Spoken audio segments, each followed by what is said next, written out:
sei se está gestante bateu aquela vontade incontrolável para comer comida japonesa.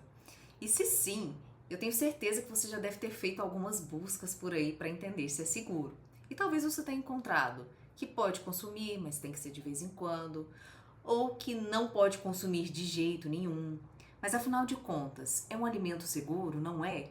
Meu nome é Aline Marô, eu sou nutricionista especialista em gestante e hoje eu vou desvendar esse mistério para você sobre a recomendação com base em evidências científicas para o consumo de comida japonesa na gestação. E a primeira pergunta que você deve ter feito é: será que eu tenho um risco aumentado para toxoplasmose?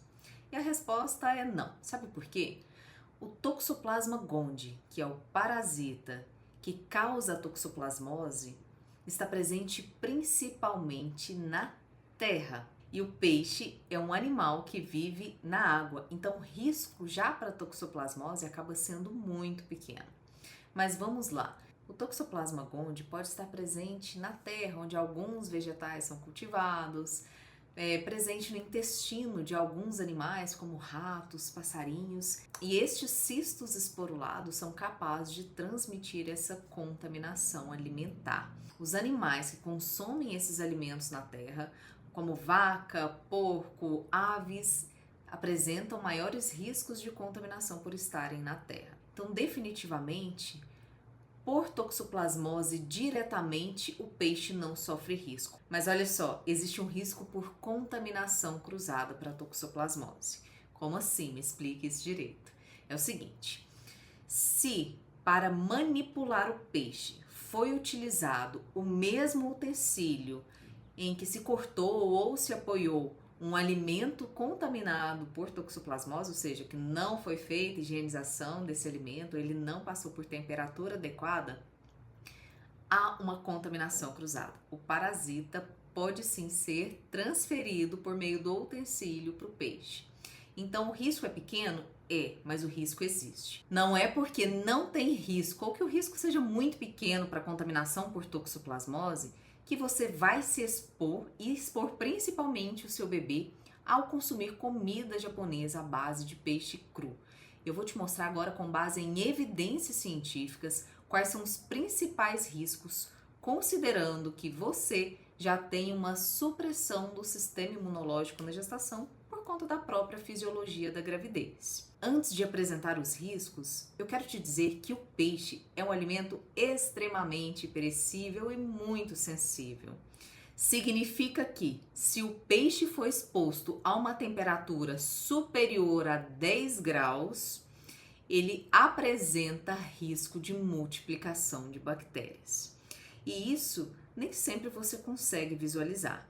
Essa temperatura pode ter ocorrido no transporte, no armazenamento inadequado, no pré-preparo, uma exposição por tempo prolongado superior a 30 minutos, ou até mesmo o armazenamento no balcão refrigerado que não está conseguindo atingir a temperatura, nem sempre tem um termômetro ali mostrando para você.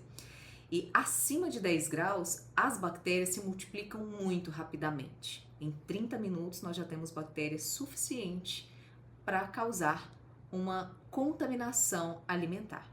Tá, Nutri, agora me conta quais são então esses riscos. Existem 3 tipos principais de contaminação: contaminação por parasita, contaminação por bactérias e contaminação por metais pesados. Ah, mas você me falou que não tem risco de contaminação por toxoplasmose. Sim, o risco para toxoplasmose é muito pequeno, mas existe um outro parasita presente no peixe cru que é chamado de anicases. Esse parasita não multiplica no nosso trato gastrointestinal, mas ele pode causar fortes dores abdominais, cólicas, diarreia e também náuseas e vômitos. E eu tenho certeza que você não quer passar por isso. Uma forma de eliminar esse parasita é elevando em alta temperatura. Quanto? Acima de 70 graus. Ou seja, é o alimento que está cozido, frito ou assado, ou ainda grelhado.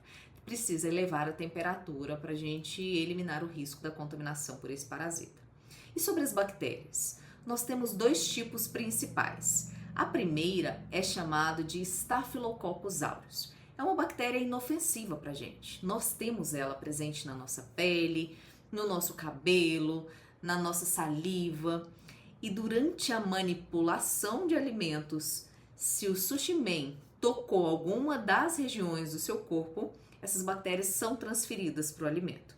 Numa temperatura inadequada, elas vão se multiplicar rapidamente e causar uma intoxicação alimentar, porque ela não traz prejuízos para quem manipulou, mas ela traz prejuízos para quem vai consumir. A segunda bactéria é chamada de Escherichia coli. É uma bactéria presente no nosso trato intestinal, ou seja, no nosso intestino ela não faz mal. Mas ao ser consumida, em decorrência da contaminação alimentar, ela pode trazer sérios prejuízos para a saúde. E ambos os tipos de contaminação podem ter consequências mais leves, até mesmo mais graves, com risco para internação. Nesse sentido, a recomendação é também consumir o alimento somente em temperatura superior a 70 graus. Ai, Nutri, mas eu gosto tanto de comida japonesa, eu não consigo ficar sem na gravidez. E onde eu vou é super confiável, eu nunca passei mal. Eu vejo a manipulação, eu coloco a mão no balcão e ele tá bem frio. Mas acontece que você não acompanhou o transporte, você não acompanhou o armazenamento, você não acompanhou a higienização do restaurante, muito menos se o funcionário higienizou as mãos antes. Então, por esse motivo, eu recomendo que vocês não consumam.